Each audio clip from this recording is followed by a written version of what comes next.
Welcome to At Mary's Tapestry, knitting families together with our mother. Join us with a cup of coffee or a glass of wine as we dedicate ourselves to exploring the intricate threads that bind families together, guided by the wisdom and grace of Mary. Each episode delves into offering insights, advice, and unfiltered conversations on faith and family in the modern world, from navigating challenges to celebrating milestones. We aim to inspire and empower listeners to cultivate deeper connections within their own families. Guiding us on this journey is our patron, Our Lady Undoer of Knots, with her humble daughters, Diane Pickert, Rebecca Browns, and Emily Hodap. Well, welcome back. There's been a lot going on here. I know we've been a little bit behind schedule. Life has gotten a little bit crazy as school started, and we've each kind of got a lot going on, but we are still here. We still want to hear from you and to give you a little bit of update on us, because we haven't really shared a whole lot of what's going on right now in our lives. I just wanted to do a check-in. So, Diane, how's it going? Well, it's been a little crazy lately. I have trying to prepare for a grandchild coming in the next week.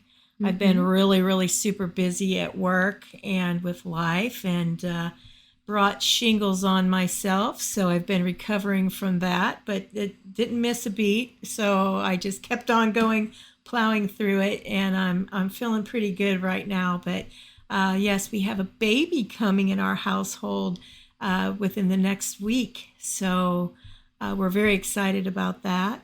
And yay! So prayers for a healthy baby, healthy delivery. My daughter deals with a lot of high blood pressure when she delivers. So if everybody can keep her in your prayers, greatly appreciated. But next time we meet, I'll let you know what it is and the name, because they always wait for the surprise of whatever it is, boy or girl. Oh, that's so fun.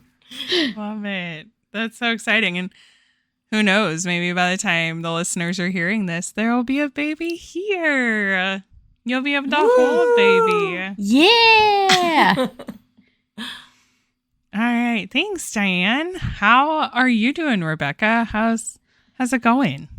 Oh, man. It feels like life never slows down. I feel like all summer was like, the summer's too crazy. There's too much going on, and weddings and this and that.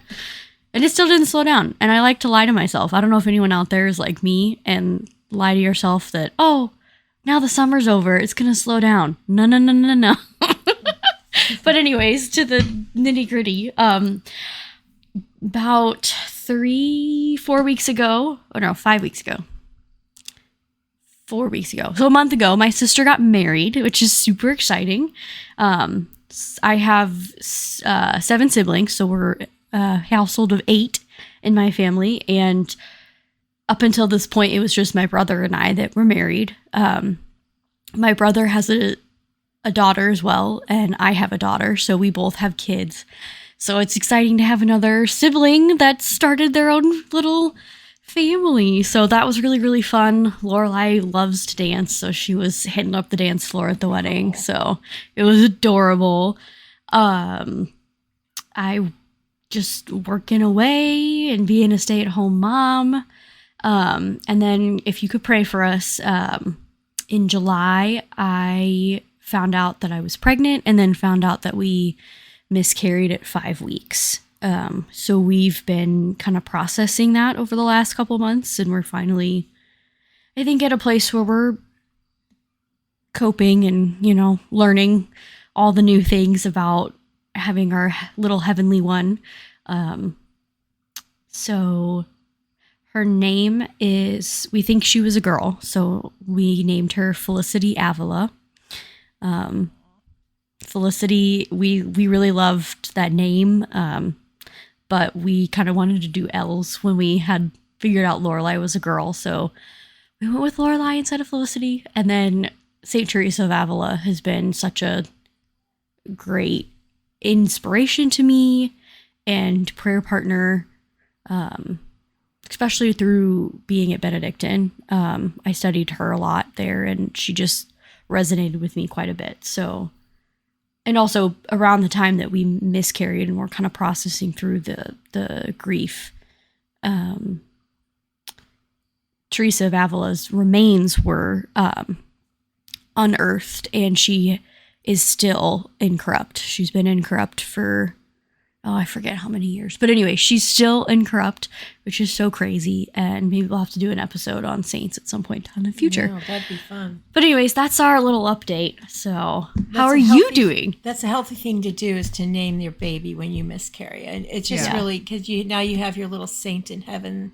You can pray for their intercession. So it's just very, very good job. Very good thing for you to do. Yeah. And they're praying for us too. So Yes. that's cool. Exactly. On that note, like with my family, my mom had a lot of issues getting pregnant and then staying pregnant as well. So it has been very open in my family. I never knew that like miscarriages were this like taboo topic whenever I was younger, because I always knew I had at least 2 siblings in heaven.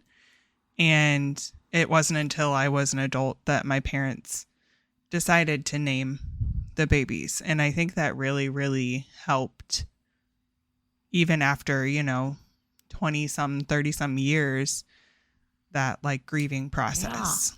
Mhm. That's awesome. That's amazing. So all the love and support. Well, Emily, how have you been? What's new with you? So it was actually kind of hard at the same time that Rebecca found out she was pregnant, and then went through her struggles. We also found out we were pregnant. And so that's been a whirlwind after moving, for sure, which it started with, oh, I'm not pregnant. We're just moving and it's stress.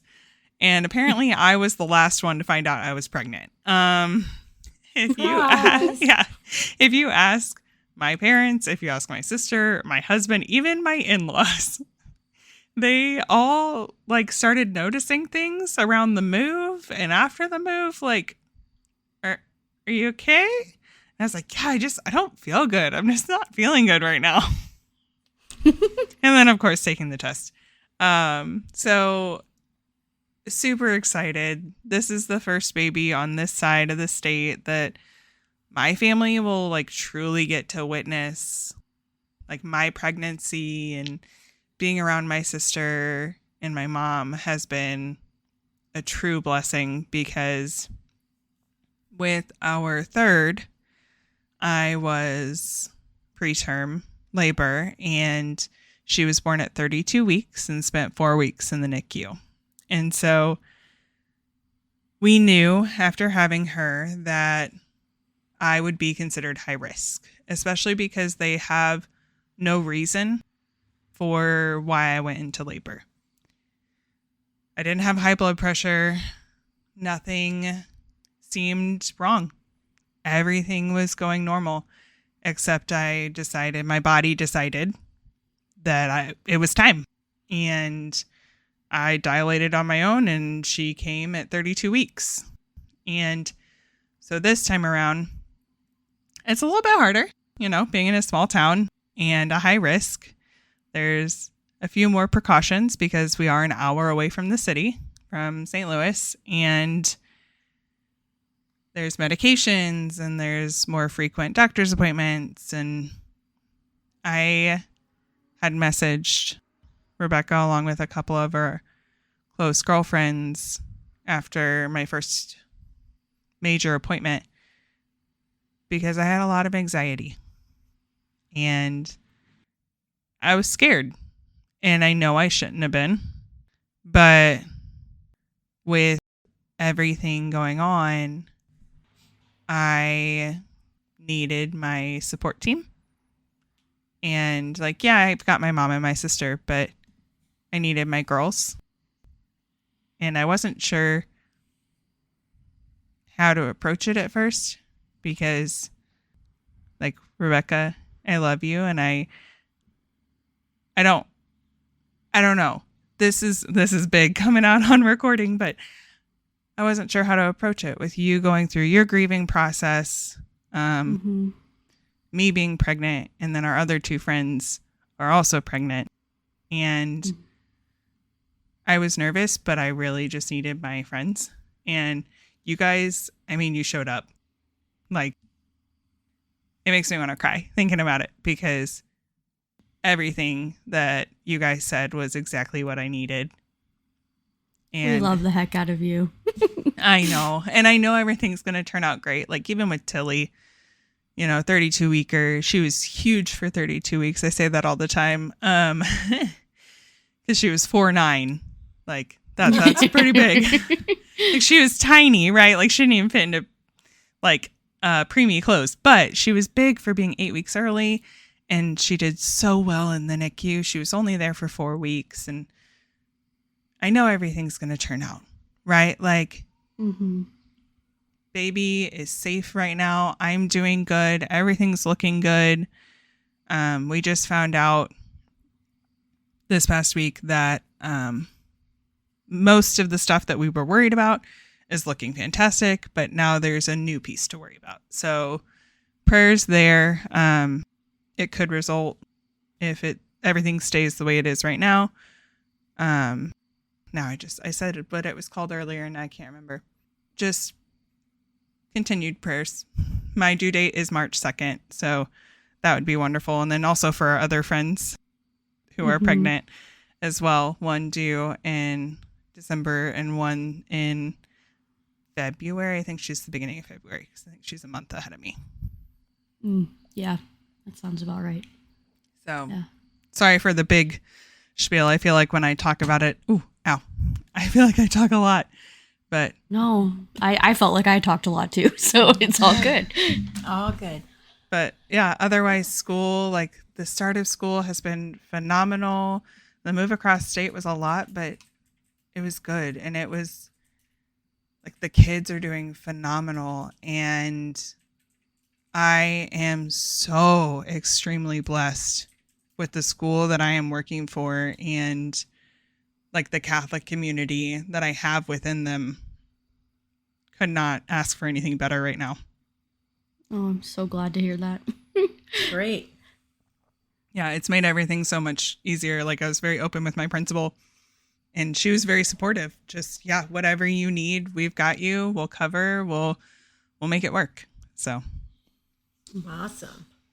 That's a relief in itself. Yeah. Okay. So to get back to where we were with, the fact that we're all dealing with parenting stuff, it's very fitting that we're still focusing on what it means to be a true Catholic parent. Last time we focused on early childhood and especially Mass and the sacraments with your children, prayer, and all those things, because Rebecca and I have little ones. Diane's got little ones as grandkids, and we want to continue this conversation as we kind of walk through those milestones. We talked about how we understand in education that there are milestones to hit along your life, and we want to talk about each of those in our faith as well. So we are hoping to move toward more in lower elementary, kind of pick up where we left off and talk about what's important and how can you make faith a priority at home. So I wanted to connect back to making Sunday special. I think we kind of ended, if I remember correctly, talking about just in general, like, yes, Mass is important, but the entirety of Sunday should be important. And I know, Rebecca, you had a couple things that you may have wanted to share, especially with traveling and being gone away from home on Sundays. Yeah. So a really awesome, I'll start with a story instead of just running into it. So, my family, did just about every activity that young kids do. And by that, I mean sports. I was a professional ballerina. My sister was a competitive tumbler. My sisters did volleyball, my brothers did soccer and cross country. And so, as many of you know, if we're not careful, sports can become our religion. If we're not careful, we forget to put Jesus first. And it's hard. It's really hard. Not just with sports alone, but like anything in life, we are inundated in a world that is so fast moving and so much information is coming in all the time. It's harder in our generation. And that's something that's going to be, in the history books 1,000 years from now, that people look back on and pray, and hear our stories. They're going to hear about the great saints of our time that were able to be amazing athletes, but also keep Christ first, And so when this comes to Catholic parenting with young kids, one of the things that my family ended up having to navigate was, sometimes we'd be separate. We wouldn't all be together on Sundays. And so, half the family would go to the soccer tournament that was in, Chicago, while the other half would go to Springfield for the, tumbling thing. So we would, kind of separate out, but we would still be supporting the family. And my parents were very adamant that, the siblings come as often as they can to be a support system for our other siblings in their given sport. But as this relates to keeping Jesus in the faith priority, there's a really great website called masstimes.org. That's masstimes.org. It's all lowercase. And literally you can find a church and their mass times and confession and all that stuff from this website. And that's something that I don't know if my family knew about when we were going through all of this, but my mom would do, Google churches. Where's the nearest Catholic church in Muscatine, Iowa? That was one of the places my brother always had soccer tournaments. And you find, a good church. And sometimes, depending on if you're in public school or private school, the people that you're traveling with that are on your team are Catholic too, and you make a big deal out of it. Go to church and then get some lunch and then head to the game, make it a whole thing. But that's something that takes some planning. And if you're not in the habit of doing that and you miss mass, okay, that's not great. But at the same time, baby steps, right? That's what we talk about on this podcast all the time. Slow and steady wins the race. When we're trying to grow in holiness, when we're trying to build on new habits, it's hard, and we just have to give ourselves grace and recognize that we have to, get to mass every Sunday. So yeah, that's just a really awesome way that you can obviously keep Sunday holy. Also keeping your kids' sports and supporting them in the things that they enjoy and love and may even become a profession for them in the forefront as well. So yeah, that's one of the cool things that is out there for families that are on the go. Yeah. I've been listening to some parents talk lately who have multiple kids, like 4 or 5 kids, and they're saying, I let my kids do one activity and we are so busy. Every night of the week is taken. It's so hard. And I know it is. It's very difficult unless you have multiple kids that can be on the same team or something like that. Put them in the same judo or classes or the same dance studio on the same night. So you don't have more than one night out of school or out of the house a week. But there's some things I think, as a parent who has been through that. I remember when my kids were little and all their friends were playing sports at such a young age. I mean, preschool, kindergarten. And I was like, I'm not sure we're ready for that. I put my kids out. They were a little older when I put them in sports because I just didn't feel like they needed it at that point because they were outside playing so much. And I think as in psychologically, we also need to think about that. Take a look at your family. If you have a young family and they're not already in all these activities, really think about, what their ages and what they need to do. Kids should be playing. We tend to want to put them in organized things to make them look, I don't know why we want to put them in organized things. I ask myself this all the time. Why do we want them to be in an organized sport when, like alley ball, or like what I grew up playing, kickball in the alleys, was so awesome. And there was no pressure, no parents screaming at us from the sidelines. Sometimes the parents would come out and just chat and watch us, but only people that yell at us is when we would kick the ball and it would hit their windows at our houses. But, it was a great thing to do.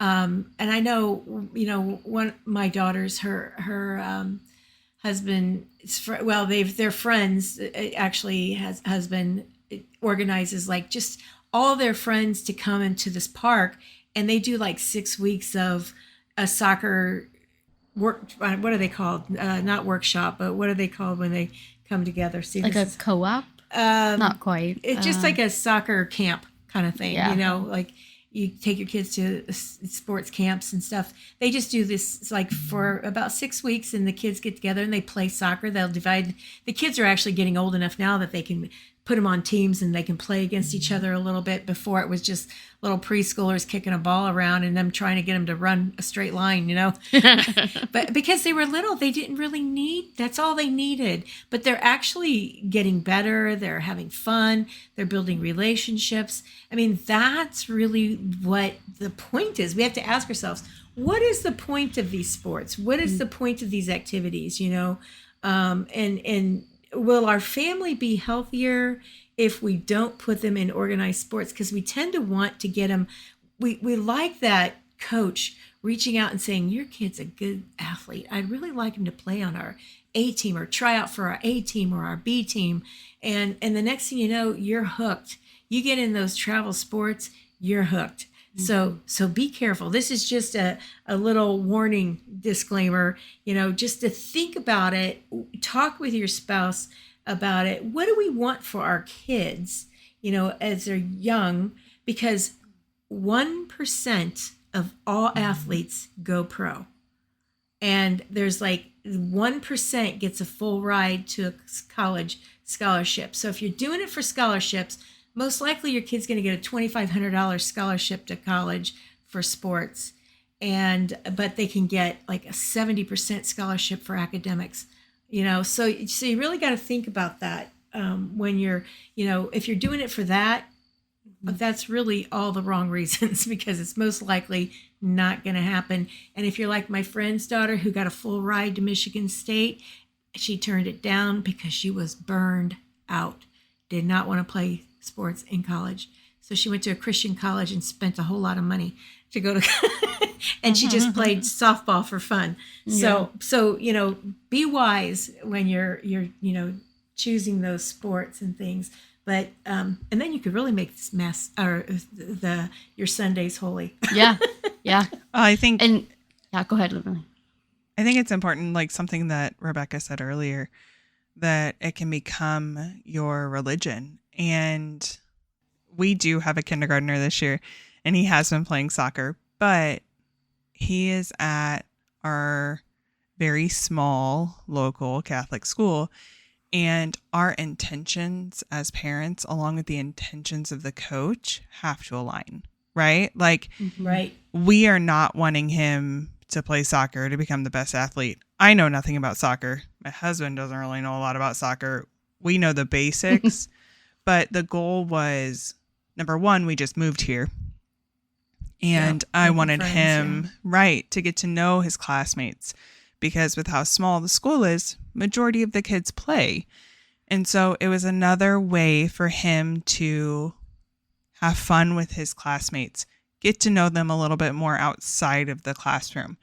And I know the coaches, right? Like they're the parents of the kids in the class. And I love that they're all about them just learning the basics, the fundamentals, how to work together, because we used to always joke that soccer at this age is just group ball. They all just go around the ball, or there's a kid, my kid, standing, not even paying attention to the ball, picking at the flowers or the grass. And Right. Oh, that was me. I have a really embarrassing story. Should I share it? it's up to you. Okay, so when I was in first grade, I was also in soccer.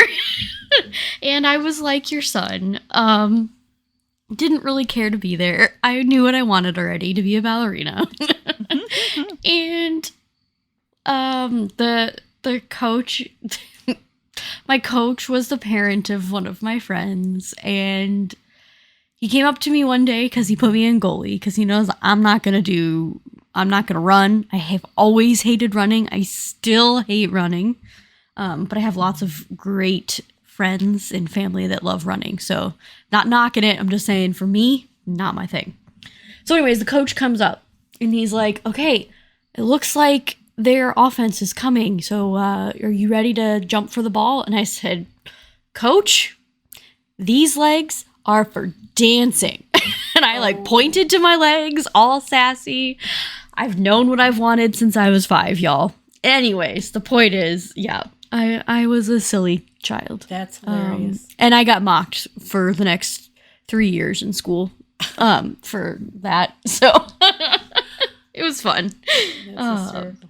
But yeah, something I want to kind of circle back around to before we continue on other topics is for the infant and lower elementary, play is such a crucial thing for your child. And so don't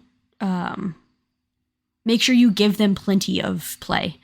I was watching a reel on Instagram and it said play, or maybe this is Montessori, Maria Montessori, but play is a child's work. Mm-hmm. It is. We think of it as low productivity, they're not being efficient. They're not, doing something that's going to provide for the whole.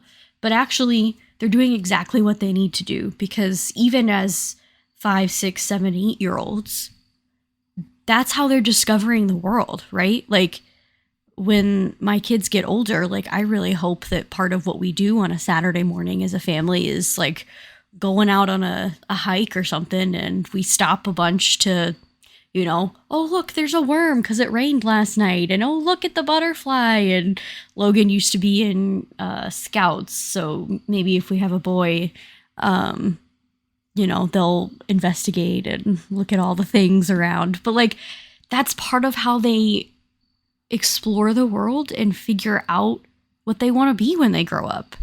It builds creativity. It builds creativity, which is something that, as we want to continually progress and be better as a human society, we need to foster their ability to create and to make new things. That's how we've gotten where we have with technology and stuff, is kids who were able to cultivate that creative mind. And some more than others. We all have particular gifts and talents. But that's how you can help your kids find their particular gifts and talents. If you're in a stage of life where you're not sure what your kid really wants, like soccer or volleyball or what have you, that's a great way to do it. It's just, look at what they're playing with. Do they tend to want to build things more? Okay, maybe they want to be an engineer later. Maybe we need to look into more toys like that, or take them to the museum of, tractors and, stuff like that. There's one of those in Peoria, Illinois, because my dad, that's the founding of Caterpillar. But anyways, point is play. Let your kids play. On that note of just being in nature and really taking into account what your kids are interested in, I love that. And we were actually talking about today, my parents had myself, my husband, my kids, and my in-laws all over. And we were talking about Christmas because, good Lord, October is almost here and Christmas is on the mind.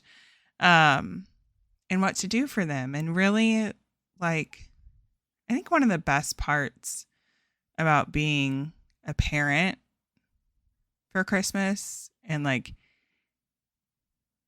being able to give gifts, even if that's not your love language, like it's not typically mine.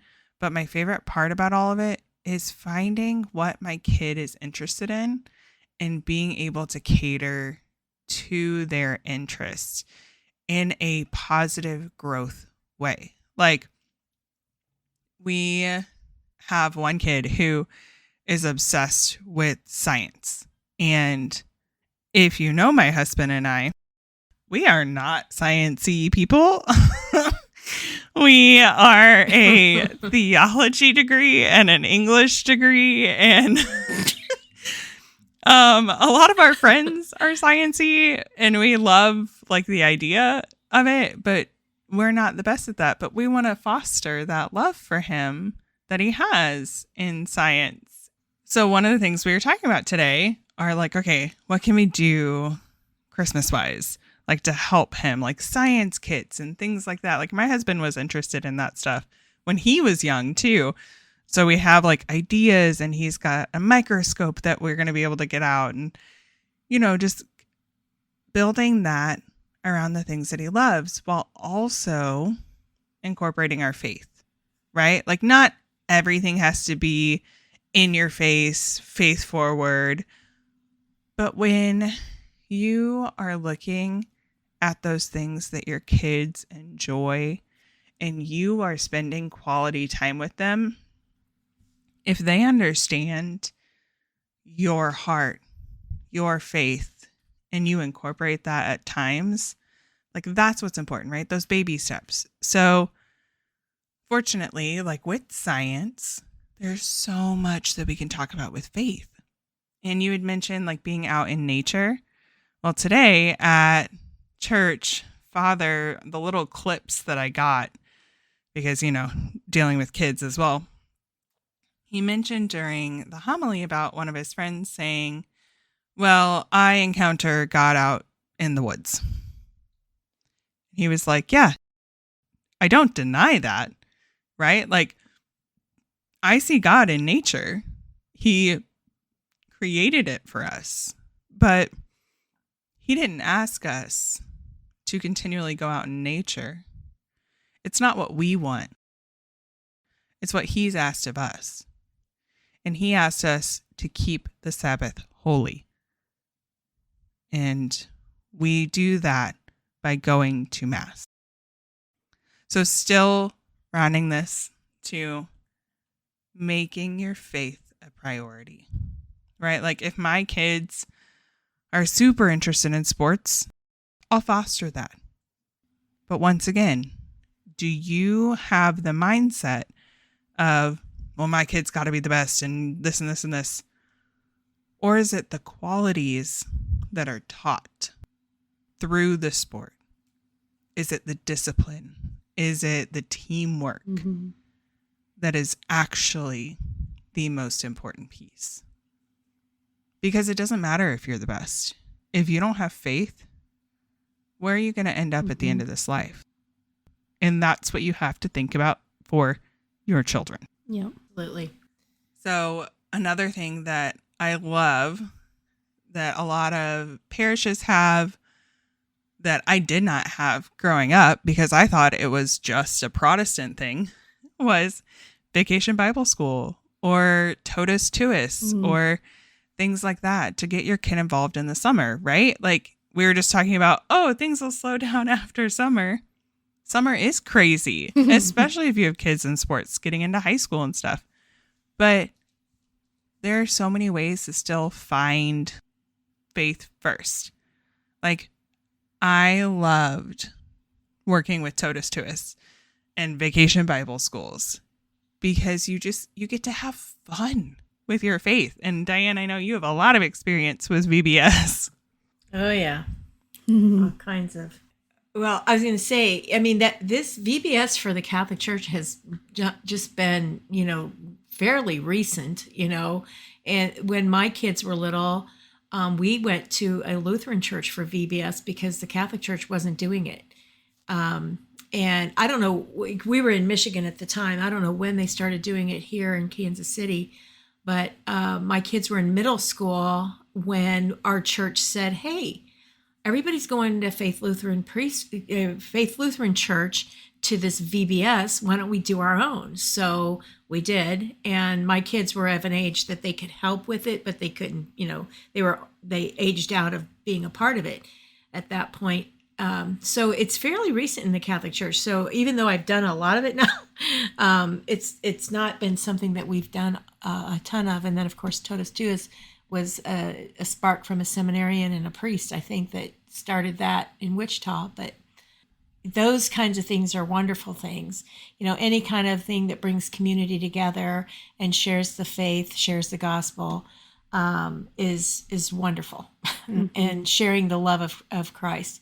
Teaching the kids to love Jesus is spectacular. Mm-hmm. Not to mention VBS, like, it's not just Bible camp. Like, it's not Bible boot camp for kids. They also play, Mm-hmm. and they meet new kids, because VBS, like, a lot of it is the Catholic school kids, but it's also the public school kids that go to religious ed. And so you're meeting new people and new friends, and maybe at VBS, you find your kid's best friend that they go through high school together and college together and, are each other's best men and women, Mm-hmm. Whatever. You know what I mean? Like, you never know what encounter and what, new family is going to become that beautiful family that you run with, that your kids run with for the rest of their lives. Well, and here's what I learned this year. So you put these things together and you want all the bells and whistles. You just want it to be great, and you come up with all these creative ideas, and you spend a lot of money, you get a lot of people, and you have stuff, and you create things. Well, this year we didn't have. There was so much happening that time-wise we just kind of threw it together at the last minute. We did buy a canned kit this year, which helped a lot, because a lot of it comes in there. It tells you what to do. But we did the bare minimum. But we had, the classes and the community piece. And the kids just really liked being together. They had fun. The games in the crafts and the science, they loved all of it. But they really seemed to engage together. And we did a community project, not a global community project this year, throwing that in to help other kids. That went miles. They loved that we were helping kids across the ocean who didn't have food, just raise money, because it was so small of an amount to pay for a kid for a whole year to have lunch at school. Is $25.10 per kid through Mary's Mills to pay for them to have food for the whole year. That resonated so well with the kids that we're going to continue that global project through the whole year. And the kids, I was just at a conference this weekend, and Mary's Mills was there, and the founder was there, and I got to talk to him, and I have so many more great ideas now because we're doing a concert in November. So those kind of things, just helping others, bringing community together, doing something together in the name of Christ for someone else. I think that's more, it goes way farther than, your kid becoming a professional baseball player or whatever, Mm-hmm. Those kind of things are what we kind of need to focus on. Yeah. And like the broken record that I tend to be, and we are starting to be when it comes to community, I cannot stress enough how important it is. And I think you read my mind. That's like right. Community is so, so, so important. And at every stage of life, you need to be asking yourself, okay, who's my community? Where's my people? Who is running with me right now? Who do I go to for help when it comes to the sciencey things that my kids are into? Who do I go to help for the artsy things that my kids are into? Because as a parent, are you good at everything? Oh, heck no. I mean, maybe you're that like 1% who's just like amazing at everything. Like, you are so blessed. Like, God blessed you in such a beautiful way. Share your gifts with others. But for most parents out there, you know, I am very much the artsy, philosophical, theological person. And like Emily and her husband, math and science were never things I liked and or was good at. But partially it was because I didn't do well with the learning format of like reading it in a book than testing on it. That's just how I didn't learn very well that way. As an adult, though, I've really like been so fascinated with science, and part of that's just a kid being in a class like, oh, it's so boring. But that's another reason why go take them outside and play. Go take them to the museum. It helps put the things they're learning in the classroom into perspective and make it really real for them and experiential. So all of this is to say, once again, community, community, community. You have to be thinking about your community. Who are my people? But also, how am I giving myself to the community? And how am I teaching my kids at this young age to be a part of a community means not just receiving, but we also have to give back too. Yeah, exactly. I absolutely love that, because at this age, like what you're talking about, Diane, with VBS this year and raising that money and having that like really like attainable goal for the kids is so important. Like even my kid as young as 5, like he has started to pick up on things. I mentioned this before with how we talked about mass in the last episode and how he wants to give money. So now he is like asking to do things to earn money. And we haven't even talked about that aspect yet, you know, of parenting. Yeah. But he's been so wanting to help because he wants to put money in the basket on Sunday. Mm. Like, yes, he loves the idea of money and like himself earning money, but it was amazing for him to make that connection. And then he took just the little pennies. It was really cute. He just took the little pennies out of his pocket that he had earned and he put them in the basket. Oh. Now he did have a little breakdown afterward, but we should. It's a learning curve. Right. He's 5, but just in general, like he wants to help. Yeah. Like you can start them young. You don't have to wait until they're in high school and old enough to go on a retreat or a mission trip or, you know, do volunteer hours for confirmation or whatever it is. You can start them younger. Absolutely. That needs to start very young. And just small, attainable things. Mm-hmm. Yeah. I think I mentioned it on the last podcast that Holy Rosary Credit Union is doing tithing, and it's teaching children how to be financially responsible at a young age, and they have all kinds of activities that you can do, and just online and worksheets and things to teach them the importance and the value of money and saving and giving, tithing, what that's all about. It's really cool. So you should check into it, and they will sponsor it at your church. So if you call Holy Rosary Credit Union here in Kansas City, they'll give you information on it, and they'll have somebody call you from the organization that wrote this program. And if you're not in Kansas City and you have a Catholic credit union in your area, contact you can still contact Holy Rosary and find out about the program. It's called My First Nest Egg. So that's who you can look up online, My First Nest Egg, and contact them. Or, like I said, Holy Rosary Catholic Credit Union. Yeah, we'll make a post on social media. Absolutely. And if on that note, if you aren't following us already, we do have Facebook and we do have Instagram. They are at Mary's Tapestry. So find us there. We are trying to do better. You know, this is once again a learning curve for everybody, baby steps. Mm-hmm. We are doing great. Rebecca's doing a great job taking over a lot of that social media stuff. And we want that interaction. We want to hear from you. If you have found us through one of the social media platforms, let us know. Like, do a shout out. And we want to continue interacting with you.